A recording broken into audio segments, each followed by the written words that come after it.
అదేందయ్యా అట్లా మాట్లాడతావు? అదే మీ అమ్మ బతుకుంటే అట్లనే అనేదా? వాడి బాధ ఏదో వాడు పడతాడు, వాడికి లేని బాధ మనకెందుకే అని ఊకునేదా? వదినమ్మంటే అమ్మ తర్వాత అమ్మ లెక్క. ఈ ఇంట్లో జరిగే మంచి చెడ్ల గురించి నేను ఆలోచించుకోవాలయ్యా. అందుకే శిరీషకి ఫోన్ చేసిన. ఇప్పుడు బావైనా చిన్న బావైనా సంపాదించిన డబ్బులు మీకే ఇస్తారు కదా, మీరు ఎందుకు అడగరు నాకెందుకు ఇస్తున్నారని? అన్నా ఏమైంది? వీనికి ఏమైంది? వీడు మొత్తుకుంటాను. అన్నా అన్నా అసలు ఇంట్లో ఏం జరుగుతుందన్నా? అరే మీరు కష్టపడుతున్న డబ్బులు తనకెందుకు ఇవ్వాలి, నువ్వు అడగవా అని చెప్పిన గంతే. అయినాక పైసల గురించి నీకెందుకే? సంజీవ్ ఏందయ్యా అట్లా చేసుకుంటావా? చావు మా జీవితాలు ఇట్లా కావడానికి కారణం నువ్వే. మమత! సంజీవ్! హలో సంజీవ్ చేరుకున్నావా అయ్యా? అవుగాని గా జేబిఎస్ నుంచి మీ ఆఫీస్కి ఎంత దూరం? ఏంది 10 కిలోమీటర్లా? సరే సరే పైలం. మరి పోయేటప్పుడు మమతకి చెప్పిపో అంటే చెప్పకుండా పోతివి. మొన్న పెట్టుకున్న గొడవ మనసులో పెట్టుకొని దానికి చెప్పమంటే దానికి ఏం చెప్పేది అనుకుంటూ పోతివి. అది ఇప్పుడు తెలిసిందనుకో ఎంత ఫీల్ అవుతుంది, ఎంతో కోపానికి వస్తుందో ఏమో. సరే సరే పోయినాక దానికైతే ఫోన్ చేయి. నేనైతే ముచ్చట చెప్పలే నువ్వు ఆఫీస్కి పోయినట్టు. సరే చెయ్యి, మరి మర్చిపోకు. సరే సరే. సీత సీత ఎవలే ఫోన్లా? ఇంకెవరు? మీ చిన్న తమ్ముడు సంజీవ్. తమ్ముడా? వాడు ఫోన్ చేసినది ఎటు పోయిండు? ఇంకెక్కడికి పోయిండు? హైదరాబాద్ పోయిండు ఆఫీస్ పని మీద. హైదరాబాద్ పోయిండా? మరి చెప్పుడు కూడా చెప్పలేదు ఏందాడు? నాకు చెప్పి పోయిండు. మమతకి చెప్పమంటే మొన్నటి గొడవ పెట్టుకున్నాడు కదా, ఆ గొడవ మనసులో పెట్టుకొని దానికి ఏంది చెప్పేది వదినా, నీకు చెప్తున్నా కదా అని పోయిండు. 10 రోజులు ఆఫీస్లో ఏదో పని ఉందట. సరే గాని నేను తమ్ముతో మరదలతో మాట్లాడిందే. ఇక మన పరిస్థితుల గురించి వాళ్ళ తప్పుగా అర్థం చేసుకుంటారు కదా, అందుకే వాళ్ళిద్దరితో మాట్లాడినా నేను. ఏంది తమ్ముడితోని మరదలతోని మాట్లాడినవా? ఏం ముచ్చటయ్యా? ఏం లేదే, సంతోష్ తోటి మాట్లాడినా. శీర్ష అక్కడ నువ్వు ఇక్కడ ఉండు కరెక్ట్ కాదు, శీర్షని తీసుకొని రమ్మని చెప్పిన. వాడు కూడా పోయి తీసుకొని వస్తా అన్నాడు. అట్లనే మమతతో కూడా మాట్లాడినా. మమత, మా వల్లనే కదరా మీకు ఇన్ని గొడవలు, మా వల్ల కొంచెం మీకు ఏ గొడవలు జరగవు. నేను ఒక బిజినెస్ పెట్టుకుంటా, మీ అక్కని అడిగిన ఒక డబ్బుల గురించి, ఆ డబ్బులు ఇస్తే బిజినెస్ పెట్టుకుంటా అనుకున్నారా? ఇక మీరు కూడా మా వల్ల ఇబ్బందులు పడకండ్రా, ఇక మా నుంచి మీకు ఎలాంటి ఇబ్బందులు కలగవు అని చెప్పి మాట్లాడినా. మరి వాళ్ళు ఏమన్నారయ్యా? ఒప్పుకున్నారా? అయ్యో రామశంకర, ఒప్పుకున్నారే. సంతోషం అయ్యా. మమతతో మనకి పెద్ద సమస్య కాదు, అది చిన్నపిల్ల, ఏదో ఆవేశంలో కొద్దిగా మాట్లాడుతుంది. మనం మందలిస్తే మళ్ళీ అదే ఊరుకుంటది. కానీ మనకున్న పెద్ద సమస్య శిరీష మన ఇంట్లో లేకపోవడేనయ్యా. అది ఇంట్లో లేకపోయేసరికి 10 మంది 10 రకాలుగా మాట్లాడుకుంటున్నారయ్యా. అది కనుకత్తే సంతోషే కాదు, మనం అందరం సంతోషంగా ఉంటాం. శిరీష ఖచ్చితంగా వస్తుంది, నాకు ఆ నమ్మకం ఉంది. సీత, ఏ ఇంటికైనా పెద్దోడు కరెక్ట్ ఉంటే ఆ ఇల్లు మంచిగా ఉంటుంది. అదే పెద్దోడు మంచిగా లేకపోతే ఆ ఇల్లు ఖరాబ్ అయిపోతుంది. నాకు ఆ విషయం తెలవడానికి ఇన్ని రోజులు పట్టింది. ఓకో అయ్యా, అవన్నీ మనసులో పెట్టుకున్నావా? ఇగో జరిగింది ఏదో జరిగింది, అన్నీ మర్చిపో. ఒక మాట చెప్పనా, చెడ్డోడు మంచోడిగా మారినప్పుడు మంచోడు కన్నా గొప్పోడు అవుతాడట. నాకు నమ్మకం ఉందయ్యా, నువ్వు అనుకున్న సాధిస్తావు. సీత, ఆ డబ్బుల ముచ్చట మరి? నువ్వైతే అన్ని రెడీ చేసుకో, నీకు ఎప్పుడంటే అప్పుడు నేను ఇస్తా. సరే సీత, నాకు ఆ హోటల్ కాడికి పోయి మాట్లాడేది ఉన్నది, ఆ కిరాయి గురించి మాట్లాడతా. నేను వెళ్ళొస్తా మరి. సరే పోయిరా. గీనే మంచి ఫోన్ లిఫ్ట్ ఎత్తాడు, ఊకే కట్టేస్తుండు. రాత్రి ఇంట్లోనే ఉన్నా కదా, చెప్పకుండా మాయమైండు. ఎటు వేయండు కావచ్చు? ఏదైనా కోపం ఉంటే కొట్టాలి తిట్టాలి, ఇట్లా చెప్పకుండా పోతారా?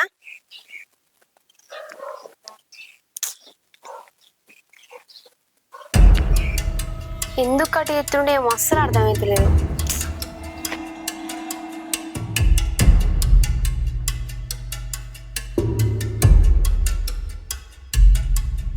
మమత, అక్క ఎవరికిరా ఫోన్ చేస్తున్నావు?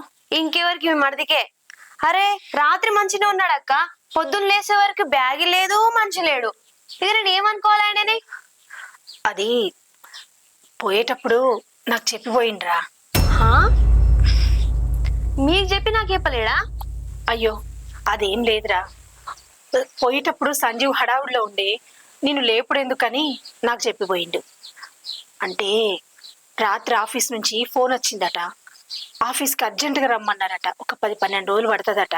అందుకే హైదరాబాద్ పోయిండు. పొద్దుగాల నువ్వు పండుకొని ఉన్నావు, నిన్ను లేపుడెందుకని నేను లేచున్నానని నాకు చెప్పిపోయిండు. నీకు ఈ ముచ్చట చెప్పమన్నాడు. నేను చెప్దాం అనుకునే లోపల నువ్వే ఆయనకి ఫోన్ చేసినావు. నేను నిద్రలో ఉన్నా అని చెప్పి లేపలేదా, లేకపోతే దీనికి ఏంది చెప్పడానికి లేపలేదా అక్క? అయ్యో అట్లెందుకు అనుకుంటావే మమత? మరి అట్లనే ఉంది అక్క. అసలు ఈ ఇంట్లో నాకు భార్య అని విలువే లేదు. నేను కూడా శిర్షకలకే పోతే నీకు అర్థమవుతుంది అప్పుడు. ఛీ మమత చెప్పేది నే. ఈ పిల్లగాడేమో చెప్పకుండా పోయిండు, దీనికి అన్నట్టే కోపం వచ్చింది. శిరీష ఆ బాపు, ఏమైనా బిడ్డ కూర్చో. పోవా అత్తగారింటికి? నేను పోను బాపు. అట్లా ఎట్లా బిడ్డ పోవాలి. ఇప్పుడు నీకేం ఇబ్బంది అవుతుంది బాపు నేనుంటే? ఏమనుకుంటు బిడ్డ ఎరుగు పొరుగు అలా రాజయ్య బిడ్డకి ఇట్లా ఉన్నది ఏంటి అంటే ఇన్సల్ట్ కదా. వాళ్ళు వాడుకు తిరుగుతాడు ఎట్లా బాగుంటది బిడ్డ, పోవాలి. ఇగో బాపు, నాకు నా మొగని మీద నాకు ఎవరి మీద కోపం లేదు. నాకు కోపం వల్ల నా యారాల మీదనే. అరే ప్రతి దానికి ఇంట్లో ఆమె పెత్తనమే, ఆమెదే నడవాలి. ఆఖరికి నా మొగడు తెచ్చే సంపాదన కూడా ఆమె చేతుల్లోనే పెడతాడు. అట్లాంటప్పుడు నేనుండేందుకు బాపు అక్కడ? అందుకే నాకు నచ్చక ఇక్కడికి వచ్చిన నేను. అద్దు బిడ్డ పోవాలి.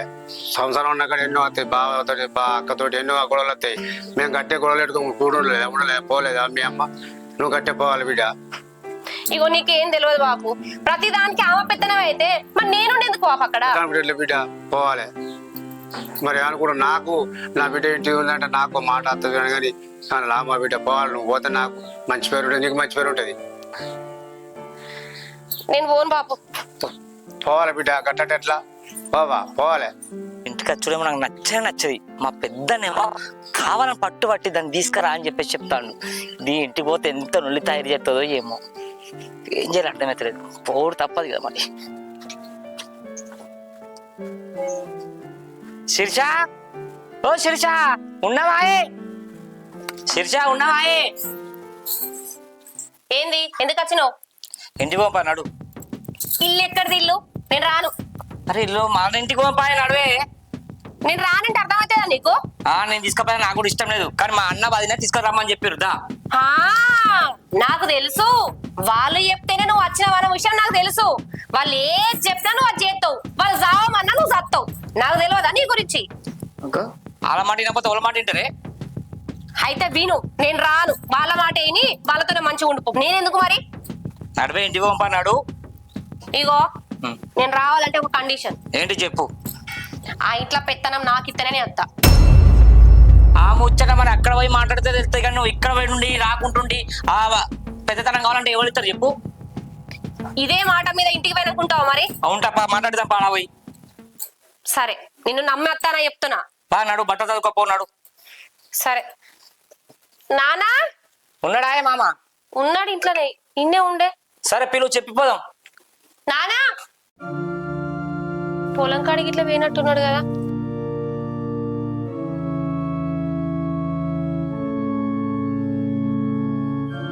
అమ్మా ఏమైంది మీ బాబు? పొలం కాడ కూడా పోతే పొలం కాడ కూడా లేడు కానీ. ఎటు వేయండి అసలు? పొద్దున వేయండు పంచాయతీకి ఇట్లా వేయండా? అల్లుడు ఎప్పుడు వచ్చినావు? వస్తాడు కదా. మామ అంత మంచిదేనా? మంచిదే. నీ బిడ్డను తీసుకోపోయానికి వచ్చిన. మంచి పని, పోయిరాని బిడ్డ. పోతానతి పో పో పో అని ఊకి అంటానో కదా నన్ను. పోతాను ఇక, మంచిగా ఉండు. పోతే నేను నీకు పేరు నాకు పేరు మంచిగా వస్తుంది. ఊళ్ళే నీ ఊళ్ళో నీకు మంచిగా ఉంటే నా ఊళ్ళో నాకు మంచిగా ఉంటుంది. సరే తి.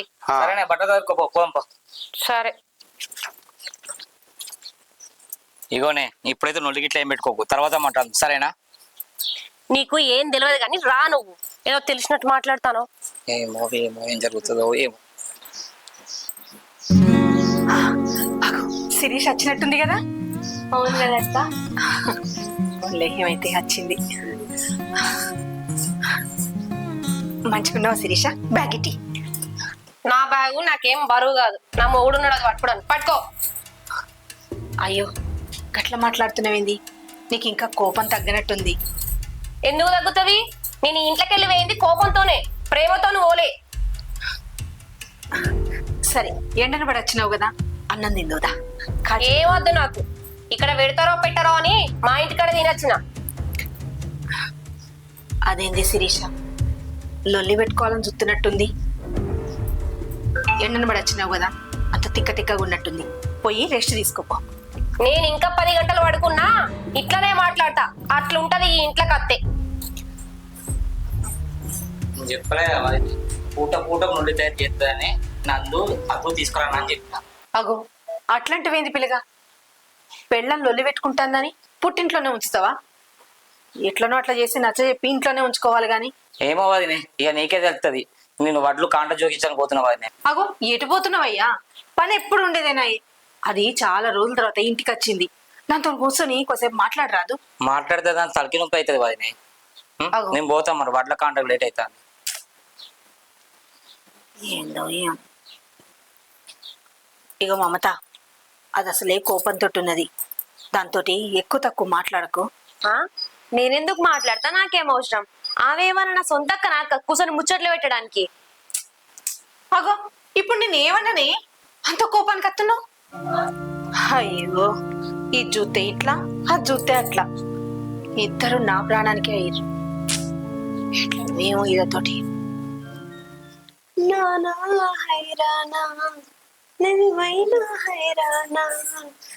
అబ్బా ఏం చూసుకుంటానవే అందాన్ని, నీ గాంకున్నది అందం.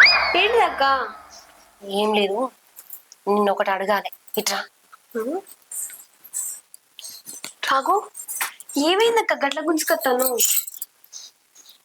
పెద్ద కిటివిందే. ఆమె కూరగాయల కన్నా పోయింది పొద్దున. అమ్మయ్య. అవును గాని నేను లేనప్పుడు ఇంట్లో ఏం జరిగినాయి? అమ్మో పెద్ద కథలు జరిగినాయి అక్క. నీకు చెప్తే కూడా నువ్వు ఇలాగమైతావు. అవునా? ఏం జరిగినవి చెప్పే నాకు. ఇగో అక్క, మన పెద్ద బావ ఏం పని చేయలేడు కదా ఇన్ని రోజులు. ఇప్పుడు ఏదో పని చేస్తారట. ఏం బుద్ధి పుట్టిందో ఏమో, ఏదో బిజినెస్ పెడతా అంటాడు. దానికి 5 లక్షలు కావాలట. అక్కని అడిగిండు, అక్క కూడా ఇస్తా అని చెప్పింది. ఈ ఏడికెళ్ళితో ఏమో నాకైతే తెలియదు మరి. 5 లక్షలా? దాని దగ్గర ఎక్కడి గన్ని పైసలు? ఇంకెక్కడి? నీ మొగుడు జీతం పైసలు ఉన్నట్టున్నాయి, నా మొగుని వడ్డమ్మంగా వచ్చిన పైసలు ఉన్నట్టున్నాయి. ఇవి అవి మొత్తం జమ చేసి దాని మొగని తినాలని పెడతది కావచ్చు. అవునక్క, నాకు కూడా అట్లా అనిపిస్తుంది. మరి మన మొగుల పైసలు అటు పోకుండా మనం ఆపలేమా? ఎందుకు ఆపలేమే? ఆపగలం. ఎట్లా? సరే గాని అక్క పైసలు ఎక్కడ పెడుతుంది? ఇంకెడ పెడుతుంది? బీరువాల పెడుతుంది. సరే నేను ఒక ముచ్చట చెప్తా. ఆ బీరువాల పెట్టిన పైసలు అక్కకు తెలియకుండా మనం తీసి దాద్దాం. బావ ఎట్లాగో పైసలు అడుగుతాడు కదా, అవును. అక్క చూసినప్పుడు ఆ పైసలు ఉన్నాయి. అప్పుడు వాళ్ళు ఏం చేస్తారు? సైలెంట్ అయిపోతారు కదా. అవును. ఈ గొడవ అంతా ఎక్కడిదక్కడ సర్దుమని అయిపోయినాక ఆ పైసలు సగం పంచుకుందాం. అమ్మాయి ప్లానింగ్ ఏదో బాగుంది అక్క. ఇట్లా చేస్తేనే మన మొగులను పైసలు అడగకుంటుంటది. మరి ఎప్పుడు ఇద్దాం అక్క పైసలు? ఎప్పుడో ఎందుకు, ఆమె కూరగాయలకు బయట పోయిందన్నావు కదా, ఇప్పుడే తీద్దాంపా. సరే.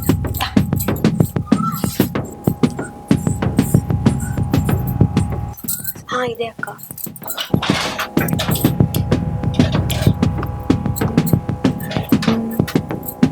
ఏవి ఇంకా లాకర్ ఓపెన్ చేయక్క.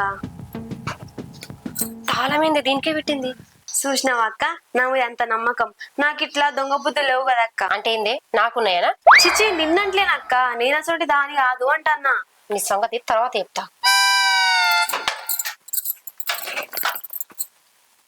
అబ్బో బందోబస్తుగానే దాసింది.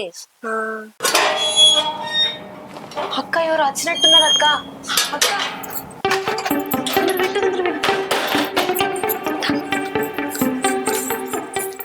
సీత,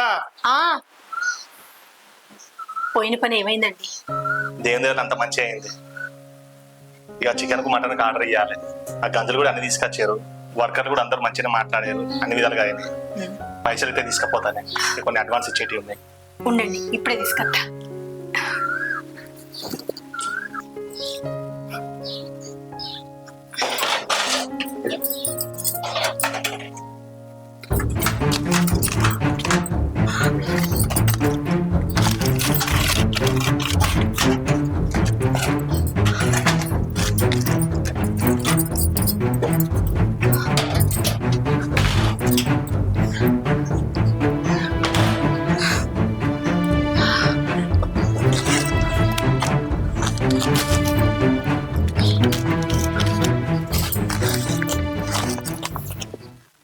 ఏంది పైసలు బీరువాలోనే పెట్టినా కదా ఏమైనాయి?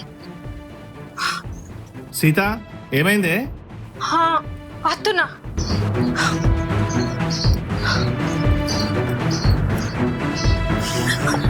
ఏమయ్యా? అది ఏమైంది? పైసలు కనబడతలేవయ్యా. పైసలు కనబడకపోయింది. బీరువాలోనే పెట్టినా, లోపల లాకర్ లో పెట్టినా. మన ఇంట్లో బీరువాలో పెట్టిన పైసలు మాయమావడైంది. మొత్తం వెతికినా అయినా కనబడతలేవు. నువ్వు మళ్ళీ ఒకసారి చూడుకో. అసలు చూసినయ్యా, మొత్తం అంతా చూసిన.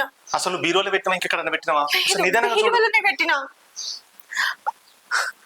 ఇప్పుడు ఏం చేసేది? ఇంట్లో పైసలు మాయమావడైంది. ఒక్క నిమిషం అయ్యా. మమతను శిరీషని ఒక మాట అడుగుతా, వాళ్ళు ఏమైనా చూసిర్రేమో అని. వాళ్ళని అడుగుతావా? వాళ్ళని అడిగితే బాగుండదే. అయినా వాళ్ళకి ఏది కావాలని నువ్వే ఇస్తావు కానీ వాళ్ళు ఎట్లా ముడతారు మన బీరువా? వాళ్ళకి ఏం తెలియదే. నువ్వే ఒకసారి మళ్ళొకసారి పోయి చూడిపో ఎక్కడ పెట్టినావు. అయ్యో, నేను అట్లాంటలేనయ్యా. నేను బీరువాకి తాళం వేయలే, దానికే ఉంచిన. ఒకవేళ వాళ్ళకి ఏదైనా అవసరం ఉండి బీరువా తిత్తే పైసలు కనిపించి ఉండొచ్చు. అయ్యో అక్క, బీరువాకి తాళం వేసుడు మర్చిపోయింది, గిన్ని పైసలు లోపల పెట్టి అని ఎక్కడైనా పైసలు జాగ్రత్త పెట్టుంటారు. గట్ల అడుగుదామంటున్నా అయ్యా. ఏమోనే మరి, నీ ఇష్టం. అట్లా కాదయ్యా, మన నోరు మన దగ్గర పెట్టుకుంటే ఏం తెలుస్తుంది చెప్పు. అందుకే అడుగుదాం అంటున్నా. మమత, నాకు పెళ్ళై దగ్గర దగ్గర 5 సంవత్సరాలు అవుతుంది. నీకు పెళ్ళై 3 సంవత్సరాలు అవుతుంది. అంటే మొత్తం 8 సంవత్సరాలు. ఈ 8 సంవత్సరాలల్లా అక్క మన మొగుల దగ్గర పైసలు బాగానే గుంజినట్టున్నది. అవన్నీ మొత్తం రాబట్టుకోవాలనే మనం. అవునక్క, నువ్వు లేకుంటే నా బతికేమయ్యేదో ఏమో. నీ లెక్క తెలివితేటలు నాకు లేవక్క. మా అమ్మ నన్ను మంచిగా పెంచింది. ఆ? అంటే ఏంది? నన్ను మా అమ్మ మంచిగా పెంచలేదానా? చిచి, నిన్నంట్లేనక్క, నేను అట్లాంటి దాన్ని కాదంటన్నా. నీ సంగతి తర్వాత చెప్తాను. ఉండు, నేను పిలుస్తా. శిరీష, మమత. ఏమైంది? మనల్ని పిలుస్తుంది. అక్క, ఆ ముచ్చటి గురించి కావచ్చు. అవునే, తప్పదాం. ఇగో, నువ్వు అసలే ఎడ్డిదానివి. ఏం అడిగినా మేమే తీసినాం అక్క అని ఇద్దరం దొరుకుతాం. అవేమన్నా సైలెంట్గా ఉండు. నేనేం తెలియనట్టే ఉంటా అక్క. ఏం తెలియనట్టింది? మనకేం తెలియదు. నీ దగ్గర బాగా నేర్చుకోవాలక్క. నేను ఇంతగానో పిలుస్తుంటే వీళ్ళేం చెప్తున్నారయ్యా? వాళ్ళ ముచ్చట్లు వాళ్ళకి. ఏందక్క, ఏదో కొంపలు మునిగిపోయినట్టు పిలుతాను? అది ఏం లేదు శిరీష, నేను బీరువాల 5 లక్షలు పెట్టినా. అవి మీరేమన్నా తీసి జాగ్రత్త పెట్టిరేమో అని అడుగుతున్నా. అంటే ఏంటక్క మీ ఉద్దేశం? మేము తీసినామానా? అయ్యో, గట్ల ఎందుకంటున్నా నేను? మీరు అన్న ముచ్చట అట్లనే ఉన్నది. అట్లా కాదే, పైసలు ఏమైనా తీసి పక్కన పెట్టిరేమో, తాళం వేయలే కదా బీరువాకి, గతికే పిలిచి అడుగుదామని. మాకేం అవసరం తీయడానికి? నేనైతే తీయలేదు. ఏమే, నువ్వు తీసినావా? చిచ్చి, నేనేం తీస్తా అక్క? నేను ఇంట్లో ఎప్పటికెళ్ళా ఉంటున్నా. ఎప్పుడు తీయండి ఇప్పుడు తీస్తానా? అయ్యో, నేను అట్లాంటలేనే. అంటే నేను బీరువాకి తాళం వేసడం మర్చిపోయినా కదా, పైసలు ఎట్టైనా పోతాయేమో అని తీసి మీరు జాగ్రత్త పెట్టిరేమో అని అడుగుతున్నా. అంతేగాని మిమ్మల్ని ఏమంటలేను, మీ మీద నిందెత్తలేను. సుషిరా, అది తీయలేదట, నేను తీయలేదు. మరి ఎవరు తీసుంటారు? నాకు తెలిసి ఆ పైసలు నువ్వే ఎన్నో దాచిపెట్టి డౌట్ మా మీద రావాలని నాటకం ఆడుతానో కావచ్చు. ఎవరికెరుక? శిరీష, ఏంది? ఏం మాట్లాడుతున్నావు అసలు? అవి నా పైసలు నేనెందుకు దొంగతనం చేస్తానే? ఏంటమ్మా, నీ పైసలా? ఎక్కడి నుంచి వచ్చినాయి ఆ పైసలు? నువ్వు కష్టం చేసినావా, లేకపోతే నీ మొగుడు కష్టం చేసి సంపాదించిండా? మా మొగుళ్ళు కష్టం చేసి పైసలు తీసుకొచ్చి నీ చేతిలో పెడితే అవి తీసుకొని వెనకకేసుకున్నావు. ఇప్పుడు నీ మొగుడు ఏదో షాప్ పెట్టుకుంటా అన్నంత మాత్రాన తీసుకొచ్చి చేతిలో పెడతాను. నా పైసలు అన్నట్టుగా, ఏదో నేనే సంపాదించినట్టుగా చెప్తుంది. లేదే, అవి నా పైసలే. నా పెళ్ళైనప్పటి నుండి మా అవ్వగారు నాకు ఇచ్చిన పైసల్ని కూడబెట్టుకొని దాచుకున్న పైసలు. నా మొగుడి మీద నమ్మకం లేక అవి ఆయనకి ఇయ్యక నేనే దాచిపెట్టినా, ఎప్పుడు అప్పుడు అక్కడికి అత్తయ్యని. అంతేగాని మీ మొగుళ్ళు ఇచ్చిన పైసలు నేనేం చేసుకుంటానే? సరే అక్క, నువ్వు అన్నట్టు అవి మీ అవ్వగారు పంపించిన పైసలే అనుకుందాం. కానీ మేమెట్లా నమ్మేది? పెళ్ళైనప్పటి నుంచి దాని మొగుడు జాబ్ చేస్తాడు, నా భర్త అదో పని ఇదో పని చేస్తాడు. వాళ్ళు వేసిన పైసలు తీసుకొచ్చి నీ చేతుల్లోనే పెడతారు కదా. ఆ పైసలన్నీ ఎటు పోతానే? ఏం చేస్తాను? ఇవి మీ అవగాహన పంపించిన పైసలు అయితే మరి వాళ్ళు చేసిన పైసలు ఇవి ఎటు పోతానే? ఆ పైసలు ఇగో శిరీష, నీకు టైం వచ్చినప్పుడు ఆ పైసలు అన్నిటి గురించి చెప్తా గానీ ఇప్పుడైతే పోయిన పైసల గురించి చెప్పాయి. మీరేమైనా తీసిరా, జాగ్రత్త పెట్టిరా. అక్క నీకు ఎన్నిసార్లు చెప్పాలా పైసలు మీరు తీయలేదని? ఇంకొకసారి మీరు తీసిరా అని అడిగితే మాత్రం మంచిగా ఉండదు చెప్తానా. ఇంకొకసారి ఈ మాట అడిగిరనుకో ఈ ఇంట్లోకి వెళ్ళిపోతాం. ఇక ఎప్పటికి రా అని చెప్తానా. ఛీ! ఏం చూస్తాను దా. సీత, వాళ్ళని అడుగుడు అనవసరం. వాళ్ళు చిన్న విషయానికే ఫీల్ అవుతారు. అటువంటిది వాళ్ళని అడిగితే అది కరెక్ట్ కాదు. అయినా ఆ పైసల ముచ్చట పక్కకు పెట్టు. మనకి ఇప్పటికి ఎన్ని అవసరమో అన్ని పైసల గురించి అప్పటికి బయటికి వెళ్ళమన్న బదులు అడుగుతాం. ఏమంటావు? సరేనయ్యా, నీ ఇష్టం.